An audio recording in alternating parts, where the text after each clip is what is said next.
Pronto. Então, gente, boa noite. Primeiramente, né, gostaria de agradecer a presença de todos e todas no nosso segundo seminário de autoavaliação do Programa de Pós-Graduação Profissional em Ambiente, Sociedade e Desenvolvimento, aqui da UFRJ, do campus Macaé, do Instituto de Biodiversidade e Sustentabilidade, o NUPEM. Para a abertura do nosso seminário de autoavaliação, nós teremos a palestra do professor Carlos Alberto Cione Sampaio, que é administrador, formado pela PUC de São Paulo, mestre e doutor em Planejamento e Gestão Organizacional para o Desenvolvimento Sustentável da Universidade Federal de Santa Catarina, com estágio de sanduíche em Economia Social no École des Hautes Études en Sociales, na França, e pós-doutorado e professor visitante de Ecossocioeconomia da UACH do Chile. O professor Carlos Sampaio, ele é coordenador, né, da área das ciências ambientais, da CAPES, e ele vai falar hoje para a gente, né, sobre a autoavaliação como premissa, né, de planejamento estratégico, autoavaliação como premissa do planejamento estratégico. Então, professor Carlos, eu passo a palavra para o senhor e fique à vontade, e eu estou aqui, assim que o senhor precisar de trocar o slide, o senhor me fala que eu vou fazendo a mudança por aqui, tá bom? Tá combinado, Jackson. Então, agradeço o convite do Jackson, da Ana, né? E de todas e todos os docentes, o programa, né? Que eu já tive a oportunidade de fazer uma visita aí para vocês, no campus, né, de Macaé, né? E na minha visita, quem estava acompanhando foi o Chico, né? E espero que ele esteja bem também. Bom, eu tenho, já faz nos últimos 5 anos, eu tenho pesquisado mais do que 5 anos, né? Talvez uns 10 anos, sobre o tema educação e desenvolvimento, né? Como eu já transito na CAPES mais de 15 anos, né? O tema do Sistema Nacional de Pós-Graduação acabou virando um tema de pesquisa para mim, né? E eu até fui muito reticente disso, né? Falei, meu Deus, já basta o meu tema, que eu trabalho com ecossocioeconomias, né? E que já despende uma certa energia, né? Mas eu tive que me dar conta que o Sistema Nacional, depois de tanto tempo, né, acabou sendo um tema também de pesquisa, não só de gestão, né? Então, eu venho trabalhando com educação e desenvolvimento, um dos meus pós-doutorados feito em 2008 já, né?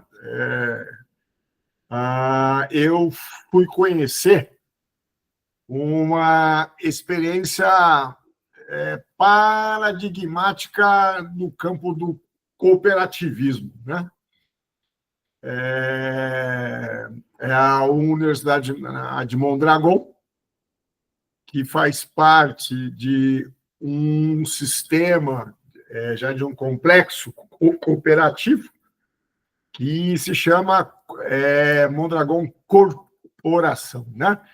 E, inclusive, um dos setores que esse grupo cooperativo atua é na educação, né?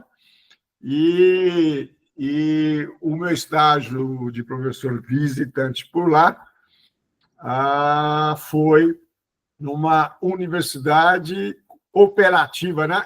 Foi muito interessante porque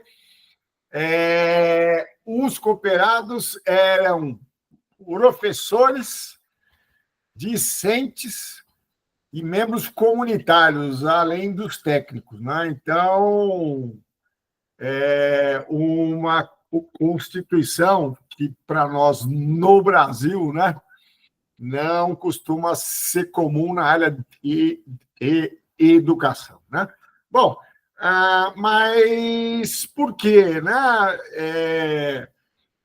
Que o tema, para mim, ele despertou muita curiosidade até chegar num ponto de virar tema e pesquisa. Para que estudamos, né? Para que nossos pais, né, quando chegamos aos 16, 17, 18, qual curso que você vai prestar, né? Para algumas famílias, chega até ser uma pressão, né? Mas é uma parte da vida de qualquer pessoa, né? A possibilidade, né, de realizar, e no nosso caso específico, do ensino superior, né? Mais precisamente na pós-graduação, né? Então, me desperta muito interesse para que estudamos, né? Para que fazemos a ciência, né? Então, esse é o tema que me provoca, e claro, né, que é um tema muito amplo, e eu faço um recorte, né, para poder compreender o tema da autoavaliação como premissa do planejamento estratégico. Rapidamente eu vou contextualizar um pouco, já que eu comentei quais as relações de educação e desenvolvimento, e que, de uma certa forma, né, desde quando eu retornei para a coordenação diária, né,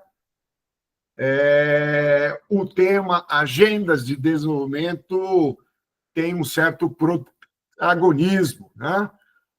Redes de colaboração, o alcance dos objetivos de desenvolvimento sustentável, né? Então, ganha um certo protagonismo. Vamos para o próximo slide, Robson, por favor. Aqui está um mapa, né? Um mapa recente, né? Que eu coloquei a partir de abril de 2024, né?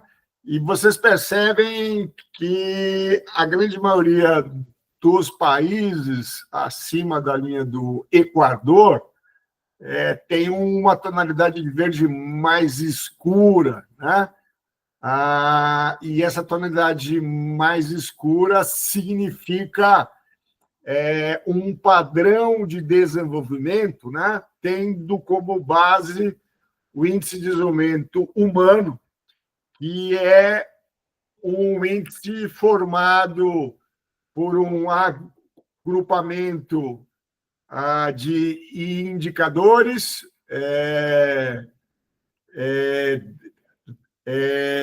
e saúde, né? Longevidade, educação, escolaridade e renda, né? Então, esses países com cor verde mais escura são os países com muito alto IDH, né? E vocês percebem, né, que o Brasil está com um verde um pouco mais claro, que significa alto IDH, mas não é muito alto. Vamos para o próximo slide, Jackson, por favor. Aqui tem uma tabela, né? Mas eu só vou chamar a atenção para essa segunda coluna e na segunda linha, aonde que trazemos o indicador de demografia, né? Então, 18% da população do mundo tem 18% de muito alto IDH. E isso implica que 82% não tem muito alto IDH. Ainda que quase 40% tenha alto IDH, que é o grupo do Brasil-China, né? Bom, o que eu quero chamar a atenção aqui, né? Eu não vou me alongar muito nisso, mas um dos motivos que maior parte dos jovens escolhem fazer um curso universitário ou uma pós-graduação, que é quase um axioma, que quantos mais anos de escolaridade, maior a renda, né? E nessa tabela confirma isso, né? Se a gente for pegar a quinta linha, que é renda per capita, olha que esses 18% da população do mundo representa 64% de toda a renda, né? Portanto, há uma relação direta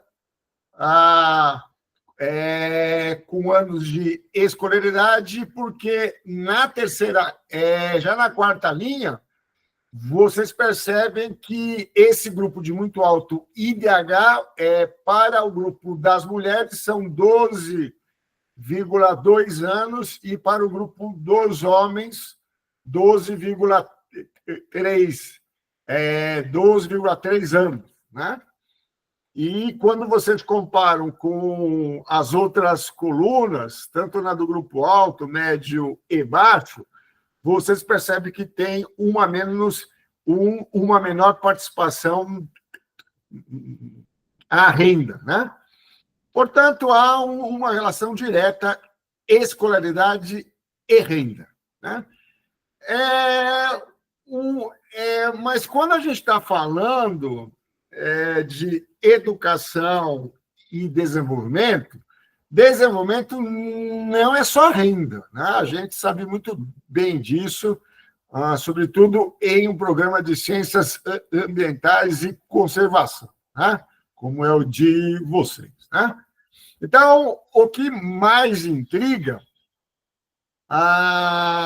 é que, ainda que esse axioma exista, né, mas era de esperar, né, que, além da renda, né, anos de escolaridade também promovesse, correlacionasse com índices que podem ser chamados de desenvolvimento, né? Então, essas duas últimas linhas, a primeira é o lançamento de dióxido de carbono e a última é a pegada ecológica, né, de consumo per capita. Então, veja, né, contraditoriamente, né, anos de escolaridade, no caso de indicadores ambientais,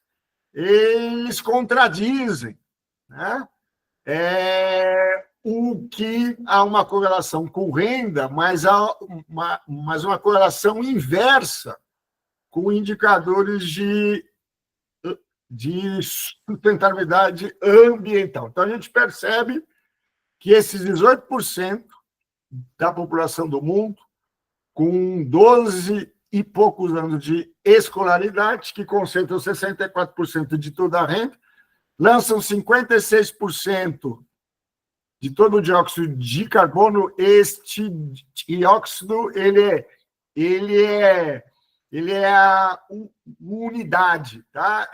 Então, outros gases de efeito estufa, eles estão com a equivalência, né, do dióxido de carbono, e se não bastasse, a 45% da pegada ecológica de consumo de materiais, né? Então, com 45%. Né? Então, veja,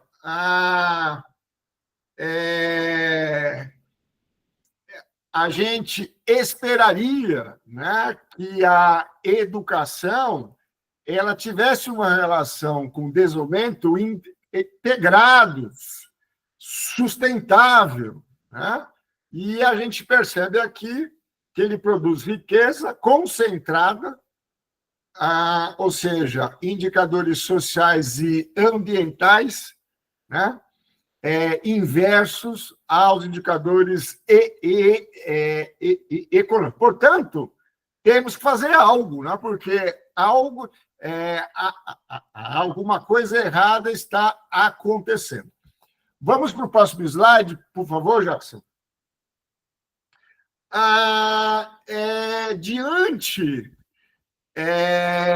do que se convencionou a chamar de desenvolvimento, mas mais parece mal desenvolvimento, né? A gente percebe, né? Dentro do nosso contexto da pós-graduação, o que está acontecendo de errado? O que a gente está fazendo de errado? Né? Temos um Sistema Nacional de Pós-Graduação, né? Consolidado, 50 áreas de conhecimento. O que estamos fazendo errado? Né?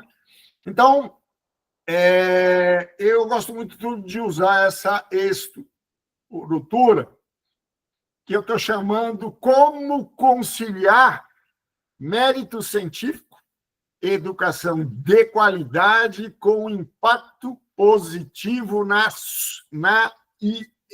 sociedade, já que impacto nem sempre é positivo, né? Como aqueles números que eu apresentei, né? Então, quando a gente fala impacto, né, com aquela tabela do slide anterior, mais parece negativo do que positivo, né? Então, há que ter um esforço que mérito científico tenha uma equivalência de impacto na sociedade, né? Então, essa figura, ela nos ajuda, né, a compreender, ou melhor, a sistematizar o que fazemos no nosso dia a dia, num programa de pós-graduação. Então, esses dois quadrados maiores, eles representam, na sua grande maioria, o que acontece dentro de um programa de pós-graduação e aonde que o mérito científico ele pode ser buscado, né? O desafio de um programa de pós-graduação é o mérito científico, né? E para que isso aconteça, a gente tem que ter insumos, uma boa infraestrutura no programa de pós-graduação, e em AKE, o que eu mais recordo, né, algo que pouco se vê, né, é alojamento dentro das instalações. Né? Então, isso para mim marcou bastante, além, claro, de laboratórios, mas é algo que não se costuma ver isso, né? Então, e também o fomento, né? Para que um programa de pós-graduação funcione, né? Em termos de insumos, tem que ter infraestrutura, fomento, e em termos de talentos, né? Docentes, discentes, técnicos, em termos de processos, né? O que faz acontecer aulas e orientações, pesquisa e desenvolvimento e extensão, que é uma atividade que a pós-graduação, de certo modo, pouco se estimulava a fazer, né? Como que não fosse possível fazer extensão na pós-graduação. Eu sei que não é o caso, né, do PEN, né? Há uma pegada extensionista aí, né? A produção de texto científico, construção de produtos técnicos. Então, isso resulta, né? Aí vamos já para o segundo quadrado, né? Isso produz egressos, mestres, doutores, pós-doutores, que é uma qualificação cada vez mais comum nos programas de pós-graduação. Hoje, eu arriscaria a dizer que programas de pós-graduação não mais só oferecem curso de mestrado e doutorado, seja acadêmico ou profissional, mas estágios de pós-doutorado, né? Isso é bastante comum já hoje, né?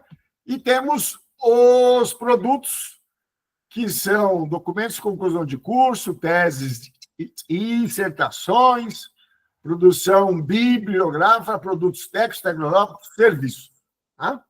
Então, um programa, quando ele faz uma boa gestão de insumos, talentos e processos, para que gere produtos, né? Ele pode alcançar o que a gente chama de mérito científico. No entanto, nem todo programa que tem mérito científico necessariamente transfere, ou se não, compartilha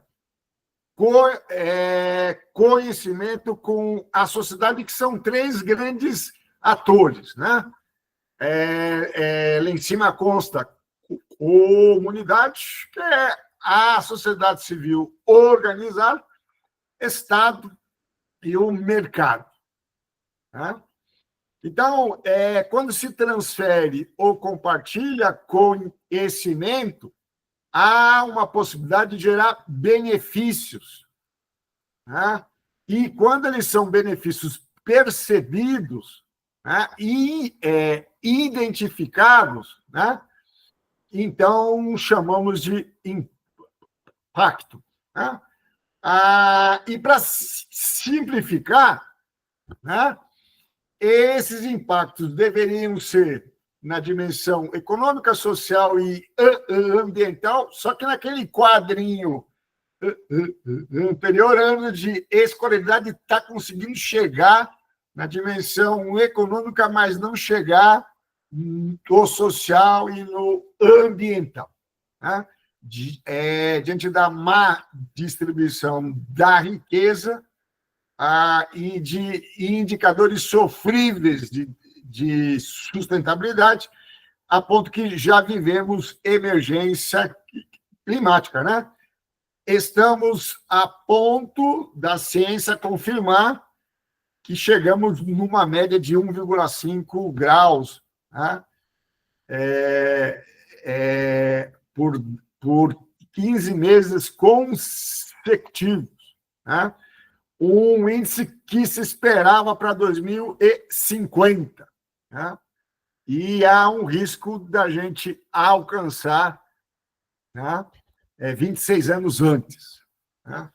Então, e isso demonstra um quadro muito preocupante. Vamos para o próximo, por favor, Jackson. Aí sim, né, gente? Vamos entrar no tema, né? principal, mas, como eu já comentei, não tem como descontextualizar. Né? Para que a gente faz autoavaliação? Para que a universidade existe? Um programa de pós-graduação? Né? Então, a autoavaliação faz parte, né, de um sistema acional de pós-graduação que até então, né, ficava a cargo da coordenadoria de aperfeiçoamento de pessoal de nível superior, a CAPES, né? Como que pudesse ser a única instância de avaliação dos programas de pós-graduação. E eu arriscaria a dizer, né, que muitas universidades que usam avaliação institucional, né, ou seja, que não depende apenas da CAPES, mas ela própria faz a sua autoavaliação, nem sempre autoavaliação, mas convida um consultor externo, né? Normalmente são professores sêniores, né? que já passaram pelas coordenações de área, pelos conselhos técnicos científicos, né? Portanto, a própria universidade pode fazer a avaliação, e eu diria que é uma estratégia que normalmente dá bons resultados, né? Que simula, né, a avaliação que é feita já na CAPES é realizada previamente. Né? Então, há sim, né, uma boa estratégia de avaliação institucional, que normalmente convida-se, como eu já comentei, um consultor externo. Né? Mas, no nosso caso aqui, é a autoavaliação. Né? É uma avaliação que tem que se tomar muito cuidado, né? Muito cuidado diante do fato, né? De uma expressão oriental, né? Que parece que tem um desdobramento de um quadro ilusionário, mas pior do que uma ilusão é uma desilusão, né? Que é quando se vive uma situação de ilusão como ela fosse verdade. Né? Então, a figura de um consultor externo normalmente é muito usada para que o programa ele não sofra, né, de delusão, né? Que é um mecanismo que torna a ilusão como um quadro da realidade. Né? Então, o consultor externo ele tem uma figura interessante, né?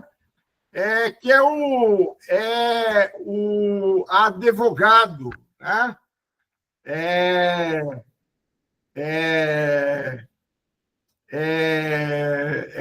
Um crítico, né? Que tenta colocar os pés das pessoas no chão. Né? E não tem como, né, falar de avaliação ou autoavaliação sem falar no planejamento e, nesse caso, estratégico. Para que eu possa me planejar, eu tenho que saber o diagnóstico e a avaliação, e a autoavaliação é uma forma de produzir um diagnóstico da realidade que não seja delusão, né? Para que o programa saiba, né, gente, quais são as suas fragilidades, as suas potencialidades, né? O ambiente que o cerca, ele é favorável, ele é desfavorável, né? Então, é significativo, né, a dizer que para que possa acontecer planejamento estratégico, tem que acontecer a avaliação. Não faz sentido fazer a avaliação se não houver uma correlação de um ato de planejar. Né? E, da mesma forma, não tem como se planejar se você não se utiliza de um diagnóstico, que é o objetivo de uma avaliação, uma autoavaliação. E, no caso de autoavaliação, é um processo autogerido. Né?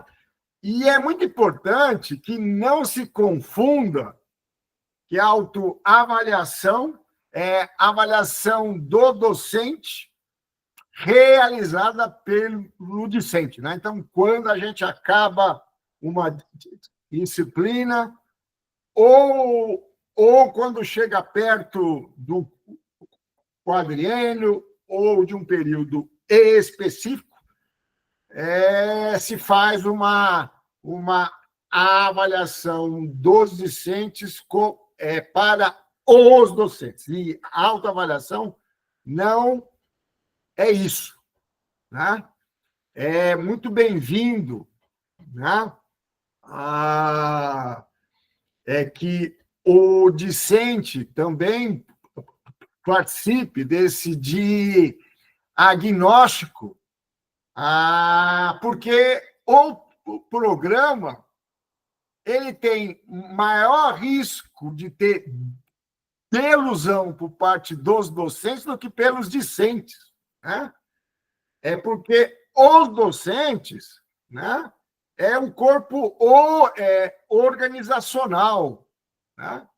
Então, o maior prejuízo é quando você tem uma delusão por parte dos docentes. Né? E, inclusive, é a partir dos docentes que se elege o coordenador vice e, por vezes, uma comissão do colegiado. Né? Portanto, uma autoavaliação com discentes, com os técnicos, né? Com a própria gestão da universidade, né? É uma estratégia para que não se corra o risco de delusão. Veja, gente, planejamento estratégico, o maior desafio dele, né? E muitas vezes, né, ele acaba não resultando do que se esperava no começo do processo, muitas vezes porque foi feito um mau diagnóstico. E quando se faz um mau diagnóstico, não tem como planejar, ou então se planeja, mas com um diagnóstico equivocado. Né? Daí a autoavaliação, ela necessita ter esses cuidados, né? Para que não só se preencha protocolo. Então, a CAPES agora exige planejamento estratégico e autoavaliação, que até então, né, começa a partir da quadrenal de 2021. Tá? Então, é só para atender um protocolo. Né? E me parece um equívoco. Né?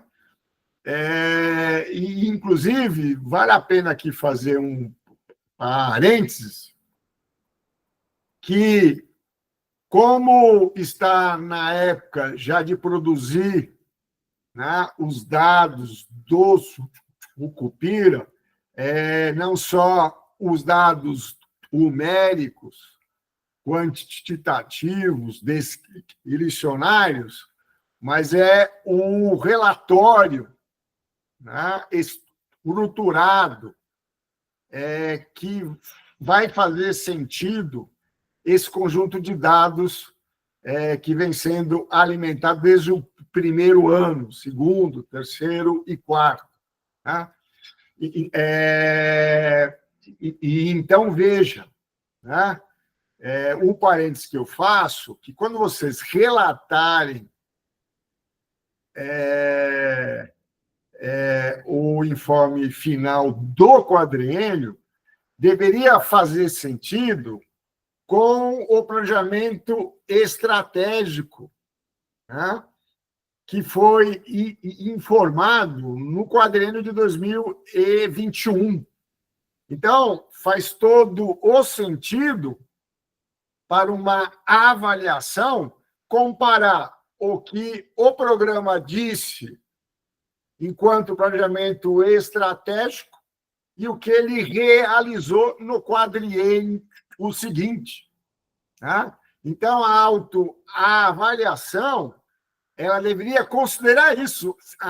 Será que nos 4 anos do quadriênio novo, nós conseguimos alcançar o que se programou a fazer no planejamento estratégico do quadriênio anterior? Isso é muito importante quando vocês fizerem o relato. Então, quando a gente fala de avaliação multidimensional, que incorpora desde a avaliação de 2021 e a de 2025 também, e eu diria a de 29 ainda mais,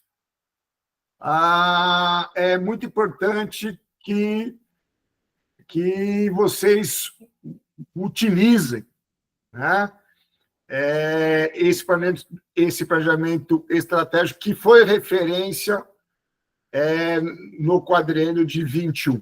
Né? Portanto, a autoavaliação que não deveria ser feito o último ano, né? Mas deve ser feito ao longo de cada ano do quadriênio. Por quê?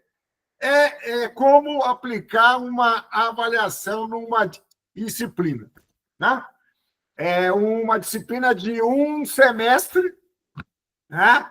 Aulas em março, abril, março e junho. Em março começa as aulas, abril a gente identifica, por meio de um processo de avaliação, se um ou mais discentes não estão indo bem. E se eu não faço avaliação naquele momento e só lá no final, eu não consigo recuperar esse discente que poderia ter sido identificado logo no começo. Né? Então, veja, a avaliação não deveria ser feita ao final do processo, mas durante o processo. A avaliação faz parte do planejamento, né? Ele autocorrige no caso de uma autoavaliação. Né? Portanto, é um processo autogerido pelo próprio programa, pelos talentos, né? Discente, docente, técnicos, e, inclusive, muitas vezes vale a pena que se complemente com uma avaliação de um experto, né? Ou até de stakeholders, né? agentes externos ao sistema nacional, aqueles atores clássicos, né? Mas os serviços que vocês prestam, né? Por meio já de consultorias ou por atividades de extensão, né? E outras relações. Né? Portanto, ficou evidenciado que há uma relação direta de autoavaliação com o planejamento estratégico. Jackson, vamos para o próximo, por favor.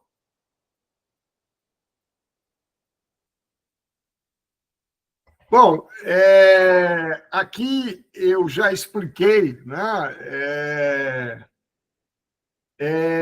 que o planejamento estratégico do quadrino de 21 deveria ser referência para vocês no quadrino de 2025. Né? Então, a autoavaliação de vocês deveria identificar se os desafios apontados no final do quadrino de 2021 foi alcançado pelas atividades inerentes durante o quadrênio de 25. Né? Então, isso nós já conversamos. Tá? E é muito importante, turma, isso, e não é à toa, né?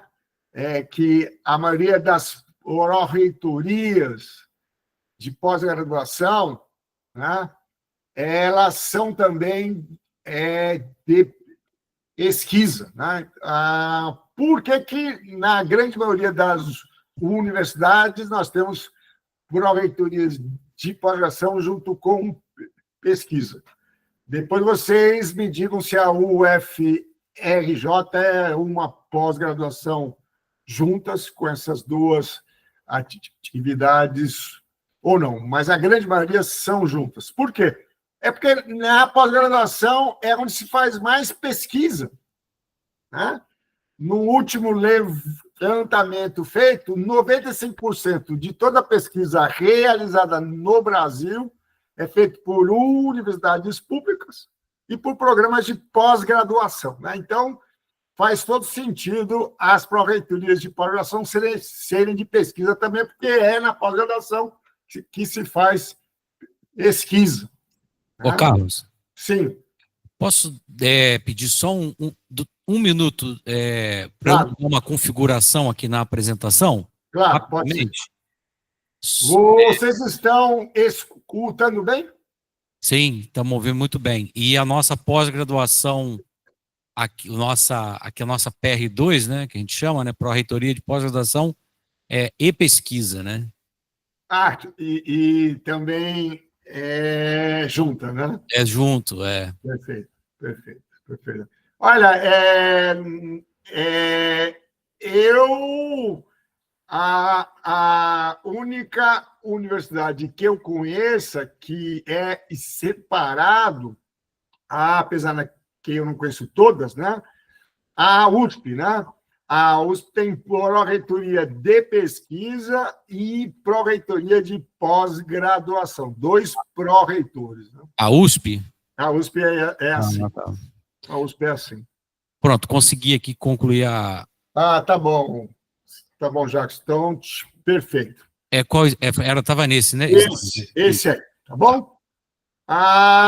Portanto, né, quando se faz o planejamento estratégico de programas de pós-graduação, tem que se fazer também das suas atividades inerentes.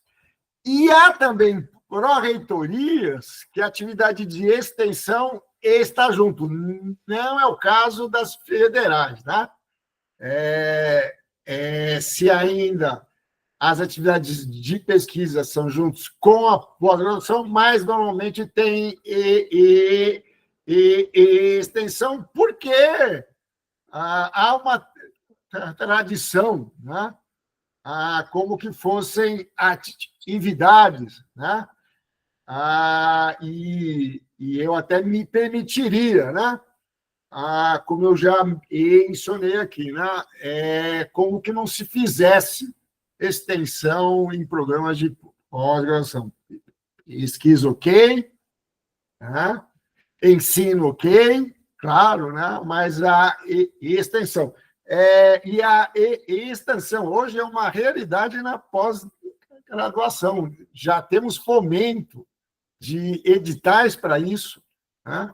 No documento de área do próximo quadriênio, 25, 26, 27, 28, as atividades de extensão aparecem, né, mais do que o documento vigente, né?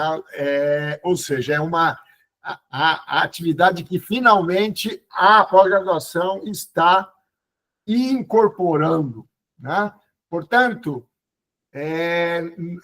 no credenciamento de docentes, né? Diante desses fatos, né? Da atividade de extensão mais presente na pós-graduação, deveria se incorporar isso. Isso é autoavaliação, né, turma? Se o regimento interno, né, ele está coerente com as estratégias que se espera alcançar de um planejamento, né? Então, a autoavaliação seria um processo de monitoramento se as estratégias do programa estão sendo conduzidas de maneira que se alcance, né, os resultados almejados, que se traduzem por visão, né? Eu tive a sorte, né, de ter uma atividade como professor visitante junto ao gabinete da reitoria da Universidade de São Paulo, onde eu fui convidado para coordenar executivamente o planejamento estratégico da USP, né?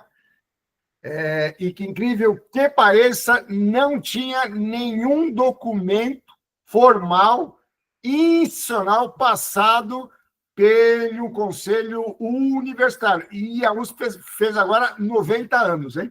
Ela não é tão velha quanto a Federal do Rio de Janeiro, mas já não é uma jovenzinha, né? Portanto, veja, né? Quando eu falo de planejamento estratégico, turma, eu sei que nas universidades federais usa-se o termo PDI, né? O Plano de Desenvolvimento Institucional, que é equivalente, né? Ainda que o PDI, ele, na concepção que eu vejo, ele mais parece um documento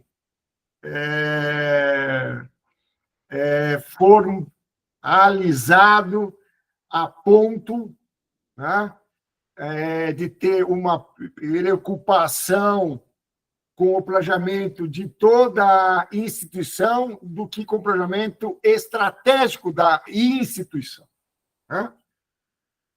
Então, há umas incongruências que eu consigo apontar o PDI. Vamos para o próximo slide. Robson, por favor. Jackson, né? Robson.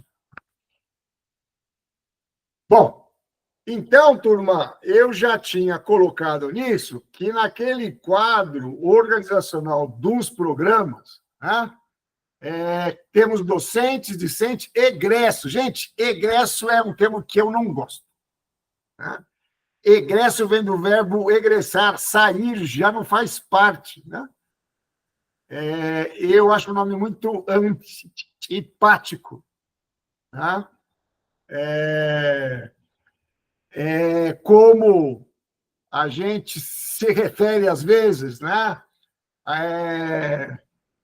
a um ex-coordenador. Seria melhor falar de coordenador de um mandato, né? Ou seja, um estudante que se formou num período, né? Mas que houvesse uma sistemática que faz da figura do estudante que conclui os seus estudos como sendo ainda um sujeito de direitos de institucionalidade, né? Participar, ter acesso à universidade, à biblioteca, isso são autocríticas, que um processo de autoavaliação quando os egressos estão, né? Participar da vida ativa do programa, né?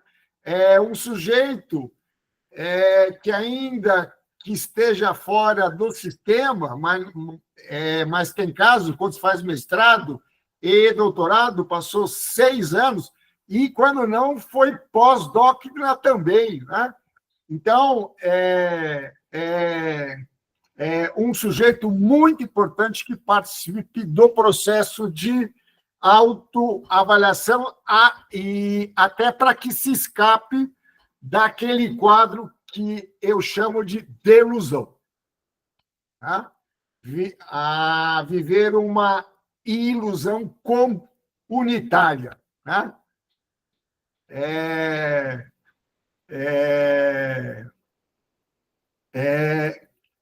Gente, só um instantinho, só que eu vou ter que abrir o portão para minha esposa. Só 1 minuto.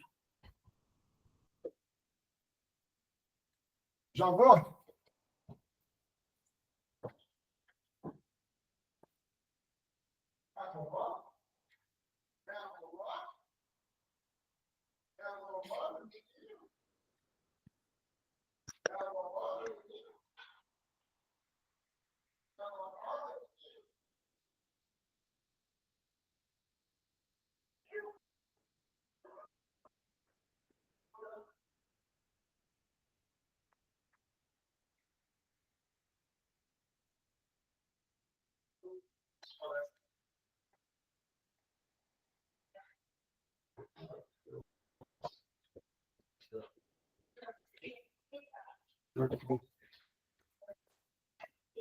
Voltando, turma. Pronto, ok. Desculpe pela interrupção. Rapaz, eu estava viajando 10 dias, uma viagem emendada na outra, e parece um sonho estar em casa. Deve estar cansado. 10 dias viajando, Jacques. 10 dias viajando. Mas agora, por boas causas. Boas causas. Bom, então, turma, e os técnicos também, turma. Olha, os técnicos fazem parte, né, do programa de pós-graduação. Eu já visitei muitos programas e as secretárias, os secretários, são fundamentais, né? No programa que eu faço parte,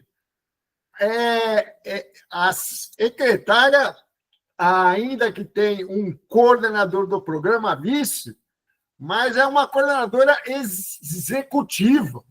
Né? Então, é uma pessoa que vive o programa, né? E ainda que os mandatos mudem, né? Integrantes da pró-reitoria também, que conhecem outros programas da instituição, as pró-reitorias elas são um tipo de enciclopédia, né? Te conhece muitas situações, né? De problemas e até a alternativa de soluções de problemas, né? Então, a autoavaliação faz todo o sentido de você convidar também pessoas externas ao programa, né? Autoavaliação combina com avaliação institucional.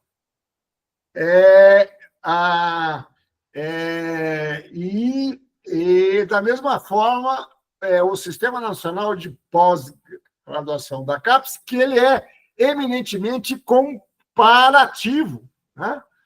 Então, como que a gente calcula, né, as réguas, né? O que é uma produção de discente boa, de docente boa, número de conclusões,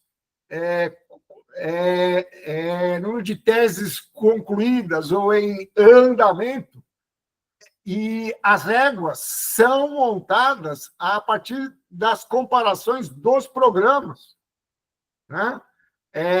O caso do NUPEM, né, é um programa que tem mestrado e doutorado, se compara com programas que tenham equivalência, né? Então, faz todo o sentido que a autoavaliação seja acompanhada de uma avaliação institucional e, por sua vez, do Sistema Nacional de Pós-Graduação, né? E temos que lembrar, né, gente, como eu já reforcei aqui, a avaliação ou autoavaliação é diagnóstico, né? É para saber se o que foi planejado foi, de fato, executado, né? E, inclusive, como eu já mencionei, membros da sociedade, né, que impactam no planejamento estratégico que foi realizado a USP, por exemplo, nós criamos uma metodologia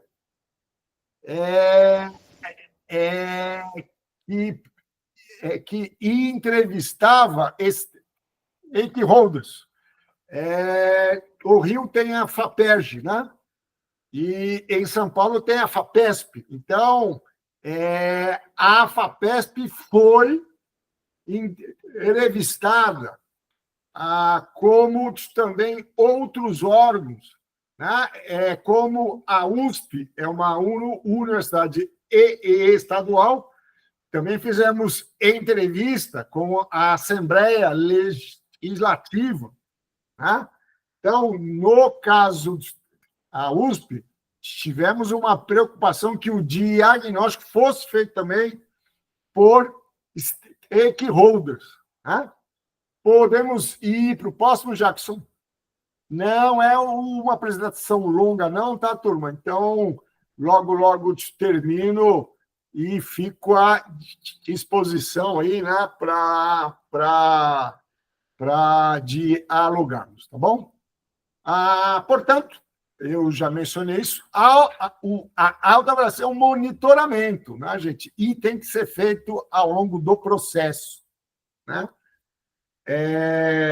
E no Sistema Nacional de Pós-Graduação, temos 3 quesitos, né? Que é a proposta do programa, o processo formativo, que, por sorte, né, se evidencia que um programa de pós-graduação, hoje, atualmente, o objetivo central é a formação, né? Eu me recordo, né, gente, que aqueles índices de produtividade do docente, mesmo se não tivesse produção condizente do programa, era um docente venerado, né? E cultuado, eu arriscaria a dizer. Só que hoje, o Sistema Nacional de Pós-Graduação Ele continua valorizando a produção docente, mas quando é realizada com discente, né? É o que eu sempre comento, né? Nós, professores de programas de pós-graduação, nós somos docente em programas de pós-graduação e pesquisador junto ao CNPq e outras agências. Tá? Portanto, autoavaliação docente, tá? O professor, enquanto docente, no seu papel de formação. Né? Hoje, a CAPES está muito parecido com a Receita Federal. Né? Cruza tudo com o CPF. Né? Antes, quando não era cruzado, você tinha casos de docentes, de professores que eram docentes de 2 programas. Né? E o professor tinha uma grande produção em um programa menor de um segundo programa, mas como não tinha cruzamento de CPF, toda a produção dele no primeiro programa também valia para o segundo programa. E a do discente, idem. Hoje, não. Hoje, se um docente está em 2 programas, ele tem que ter processo formativo nos 2 programas. Tá?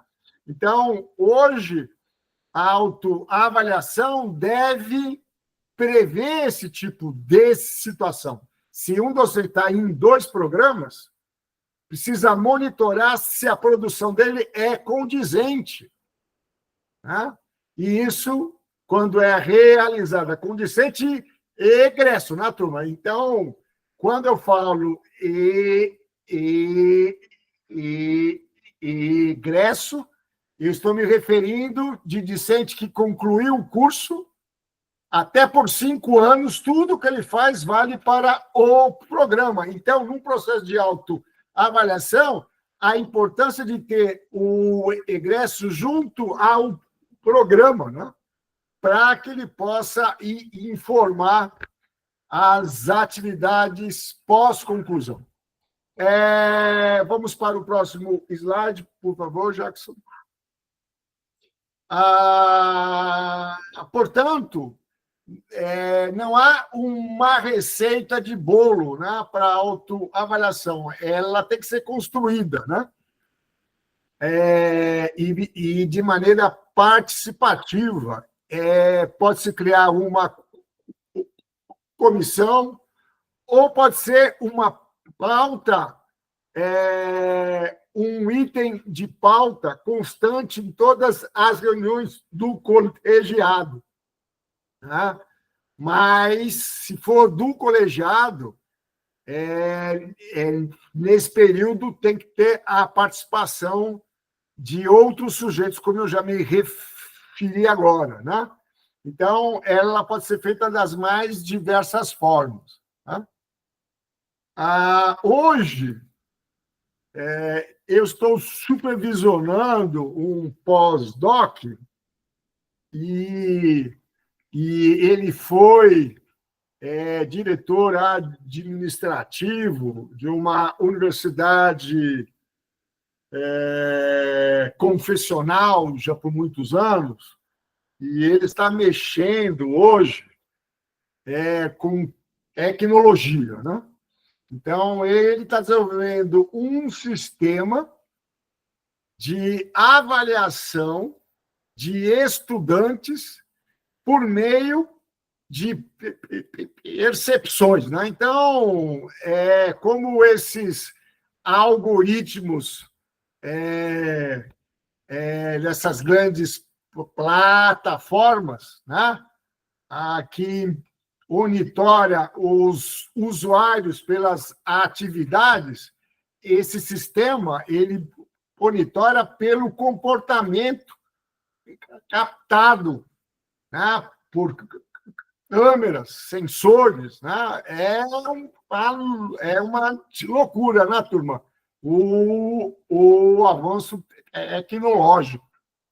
Né? E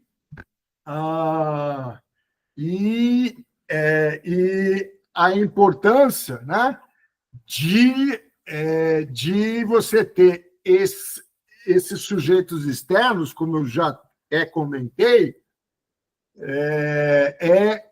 para que você possa captar as oportunidades, ou seja, são eventos que o programa não consegue ter controle, né? Universidade pública, né? Olha quanto que afeta um governo federal, o Ministério da Educação, a própria CAPES, né? Então, e são fatores externos, né? E que muitas vezes a gente não tem ação, ou a reação ela é mais lenta. Da mesma maneira, uma oportunidade, né? Que é o governo que favorece, né? Os fundos de financiamento voltam, né? Então, é muito importante no processo de avaliação e de autoavaliação, você incorporar, né, aquele clássico análise SWOT, né? Ou, traduzindo para o português, o FOFA, né? Que é fortalezas, oportunidades, fraquezas e ameaças. Eu, como estava falando com vocês, no processo de planejamento estratégico da USP, a outra coisa que nós fizemos também, em termos de análise SWOT, oportunidades e ameaças, o que as universidades estrangeiras vêm fazendo, né? E a gente identificou as grandes universidades brasileiras, e a UFRJ entrou, claro, as universidades estaduais paulistas, latino-americanas, chinesas, né? Norte-americanas e, inclusive, o tipo de universidade. No caso nosso aqui, as nossas universidades são multifocal, né? Então, a gente oferece cursos, tanto de graduação como de pós-graduação, em todas as áreas, né? Então, o que os outros programas vêm fazendo e outras universidades vêm fazendo. Para o próximo slide, Jackson, por favor. E no plano operacional de uma autoavaliação ou de uma avaliação, turma, aqui você tem um template, né? Como que uma autoavaliação pode ser concebida, mas a minha palestra não foi dar uma receita de bolo, né? Mas trazer a filosofia do que é a avaliação. E esse slide tem os tópicos, né? Objetivos, estratégias, métodos, técnicas, instrumentos, formas de análise, frequência de coleta de dados, cronograma, recursos, equipes de implementação, responsabilidade, formas de disseminação dos resultados, que eu acho chave, né, turma? A autoavaliação não faz sentido se os resultados não são disseminados, tá? E da mesma forma que não se faça um monitoramento, né? Então, como eu comentei, né? Não adianta aplicar a prova no último dia e tu não ser preocupado de avaliar durante o curso, né? Para que você pudesse identificar problemas e monitorá-los. O grande problema hoje, gente, como eu sou docente de programas como vocês são, é que a gente tem uma tendência de estar sobrecarregado e muitas vezes, numa situação dessa, nós não nos planejamos porque usamos a desculpa da sobrecarga e fica um cachorro correndo atrás do rabo, né? É uma situação que não se acaba, que não se termina, né? Então, o processo de autoavaliação deve ser um processo que deve estar nas nossas agendas, né? Por causa disso que eu estava comentando, que da mesma forma que reuniões do colegiado têm um protocolo, né? Poderia se ter também para reuniões de autoavaliação, né? Tendo os seus devidos cuidados. Vamos para o próximo, por favor. Como eu comentei anteriormente, esses resultados devem ser publicizados, né? Para que as pessoas percebam se monitoramento, mudanças, adaptações de ações estão surtindo efeito, né? A autoavaliação, ela funciona como uma estratégia de automotivação, né? E a avaliação serve para a gente saber em qual ponto, né, do desafio que eu tenho, aonde que eu me encontro, né? E um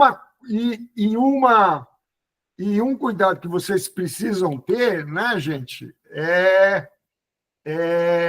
a avaliação comparativa, né? Eu, particularmente, não gosto, né, que você compare um docente com outro, discente com outro, né? A ideia é privilegiar o coletivo, a comunidade de docentes e de discentes, e não criar uma sistemática, né? Que pode um competir com o outro. Eu me lembro em época, quem tem o INDIPROD maior, né? Quem tem o INDIPROD melhor. O credenciamento, 90% era esse tal de INDIPROD. Né? Vamos para o próximo slide, Jackson, por favor. Como eu já comentei, a autoavaliação não é uma avaliação do docente pelo discente, já dei argumentos para isso, mas é uma sistemática com múltiplos sujeitos, tá? E como eu comentei, tá? Hoje, turma, o processo, a avaliação feita pela CAPES, e que deve ser feita também num processo de autoavaliação, como eu já comentei, mas eu só reforço, essa ficha de avaliação hoje, atual, é a mesma do quadriênio de 2021. Então, tem 5 itens no quesito formação. 3 deles versam sobre discente. 3 deles. Discente e egresso. Já nessa de 2029, reduz de 5 para 4 itens, mais 3 de discente e egresso. Só para vocês terem uma ideia, né, como que aquele mundo, né, que reinava por indicadores de docentes, né, e esse mundo ruiu, né? Hoje é produção docente, condicente ou egresso, né? Por causa que a CAPES assume que o seu papel fundamental é formação de gente. O CNPq que se preocupe, né, com a atividade do pesquisador, né, ainda que não dê para separar um professor do seu papel de docente como de pesquisador. Claro que não dá. Mas a avaliação da CAPES é pela ênfase da formação. Tá? Então, é desejado que todas as atividades do programa são feitas com discente.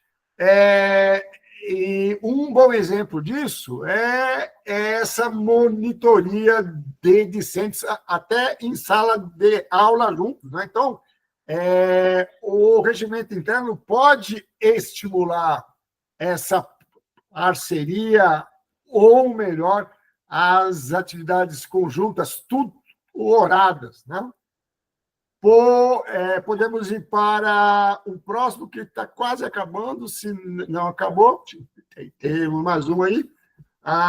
Espera-se, né, gente,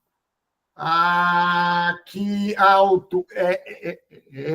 o relato da autoavaliação ele seja contextualizado pelo planejamento estratégico do quadriênio anterior, como eu já disse para vocês. Autoavaliação do quê? A autoavaliação do esforço do programa dos 4 anos subsequentes do quadriênio que se fecha, onde se apresenta um planejamento estratégico. Né? Não sei se tem ainda mais algum slide, já que... É isso mesmo. Gente, então, eu espero que, de alguma forma, eu possa ter trazido um esclarecimento sobre o processo de autoavaliação, que não deixa de ser uma avaliação, como eu já reforcei por aqui, mas provavelmente eu não tenha esgotado todos os temas, né? E, em função disso, eu fico à disposição e agradeço pela oportunidade, em nome do Jackson e da Ana, tá bom? Obrigado. Carlos, muitíssimo obrigado, mais uma vez, pela sua disponibilidade aí em colaborar conosco, né? Eu vou interromper a gravação a partir de agora.